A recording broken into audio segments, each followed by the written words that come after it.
블랙 프라이데이만큼의 영향력은 아니지만 옥션과 G마켓에서 얼마 전에 진행했던 빅스마일 데이는 IT 가전제품을 구입하려는 분들에게 좋은 기회가 되지 않았나 생각합니다. 이때 필요한 것들을 많이 장만했으리라고 생각하는데요. 저는 이때 갤럭시 탭 S7 128GB 와이파이 모델을 쿠폰과 카드 할인을 더해서 저렴하게 입양했습니다. 삼성닷컴에서 판매되는 정가가 82만 9천원인데 69만원에 구입을 했습니다. 저는 아주 저렴하게 구입했다 생각했는데 이보다 더 저렴하게 구입하는 능력을 갖춘 분들도 분명히 있을 텐데요. 하지만 저는 이 정도 수준에 구입한 것도 만족합니다.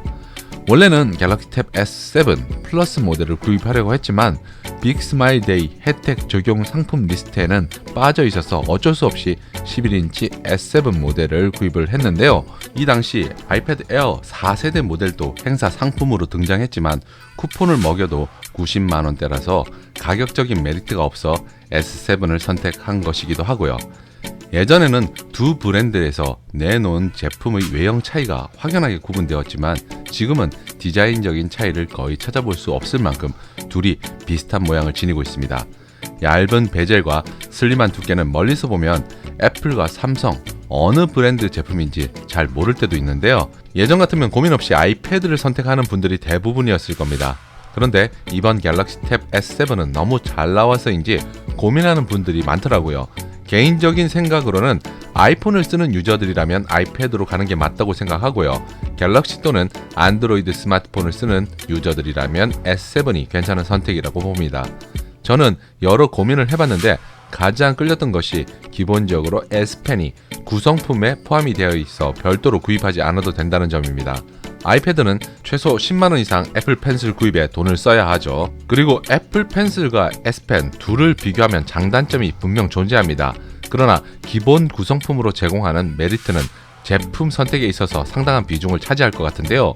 갤럭시 탭 S7 S펜 수납은 특이하게 뒷면 카메라 모듈 옆에 자석으로 부착할 수 있었고요.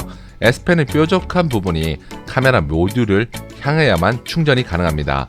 그런데 충전이 안 돼도 그림을 그리거나 글씨를 쓰는 데는 전혀 지장이 없고 제스처 기능 활용만 못하는 것이다 보니 충전 안 하고 쓸 때도 많습니다. 그리고 이렇게 뒤쪽에 부착한 상태에서 타이핑하기 편한 각도라서 텍스트 입력도 편했는데요. 플러스 모델의 경우 조금 더 화면이 크다 보니 중심이 안 맞아서 타이핑할 때 덜그덕거리는 경우도 있는데 S7 일반 모델은 중심에 정확하게 부착되어 그런지 덜그덕거리지 않아 별도 케이스 없이도 편안한 타이핑이 가능했습니다. S펜의 경우 손으로 쥐는 부분에 물리적 버튼이 있는데 누르고 있으면 지우개 역할을 하기 때문에 편리하게 필기 또는 그림을 잘못 그렸을 때 지울 수도 있고요. 그립감은 좀 얇다 보니까 손이 큰 저에게는 좀 작다는 생각도 들었는데 쓰다 보니까 익숙하게 이용할 수 있어 불편함은 없었습니다. 갤럭시 탭 S7은 S펜 사용을 위한 편의 기능들이 한꺼번에 몰려있는 것도 쓰기 편했는데요.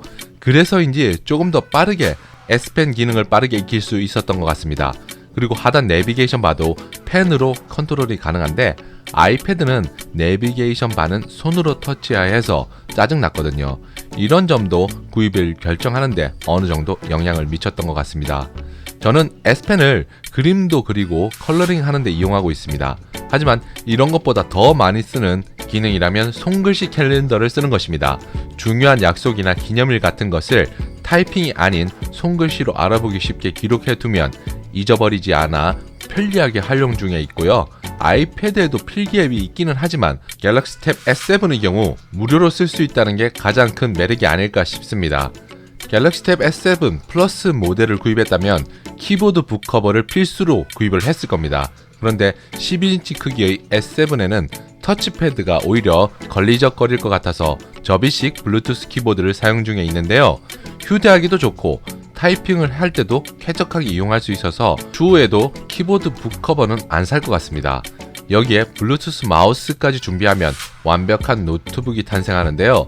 덱스 모드로 놓으면 윈도우 PC 또는 노트북 사용자들이 익숙한 환경이 되기 때문에 생산적인 작업도 가능합니다. 여기에 더해서 USB 허브를 연결하면 외장 하드, USB 메모리, 유선 마우스, 키보드 등도 연결이 가능해서 노트북처럼 사용할 수 있어 좋습니다. 모니터에 연결을 하게 되면 큰 화면으로 작업이 가능한 것도 갤럭시 탭 S7 시리즈의 장점이기도 하죠. 다양한 작업에 편리한 덱스 모드는 여러가지 기기를 연결해 사용할 수 있는 확장성이 많나 좋은 퍼포먼스를 발휘할 것 같습니다. 갤럭시 탭 S7과 플러스 모델은 모두 120Hz의 화면 주사율을 가지고 있죠.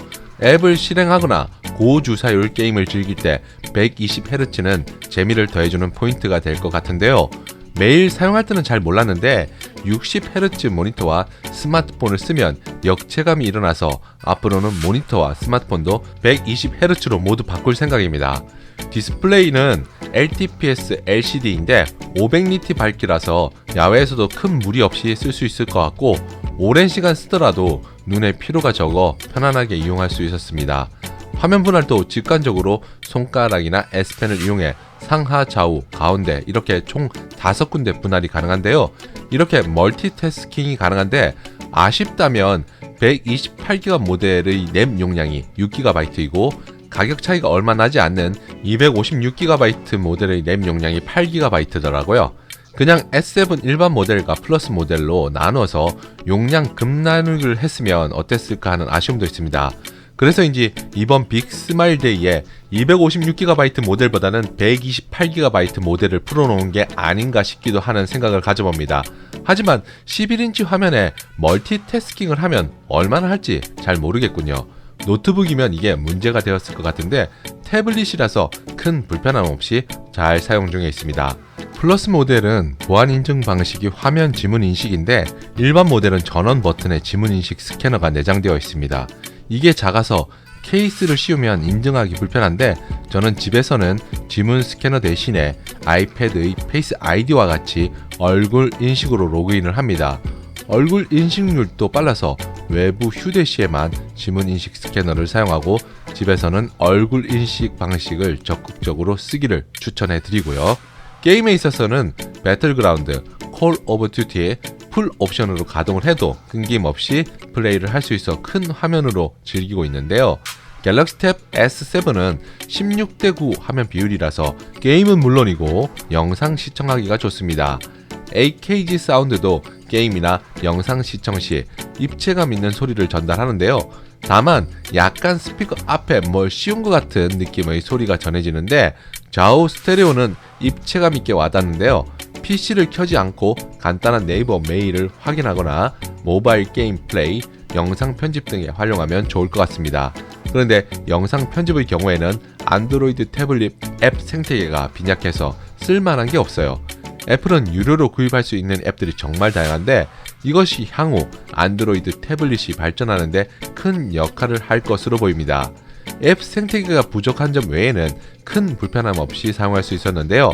생산적인 일을 하는 분들에게도 성능 구린 노트북보다는 훨씬 좋은 선택이 아닐까 싶습니다. 그리고 태블릿 파우치 하나 있으면 키보드 북커버 없이도 안전하게 이동하며 사용할 수 있고 접이식 블루투스 키보드와 마우스도 수납이 가능하니 꼭 하나 장만하시기 바랍니다.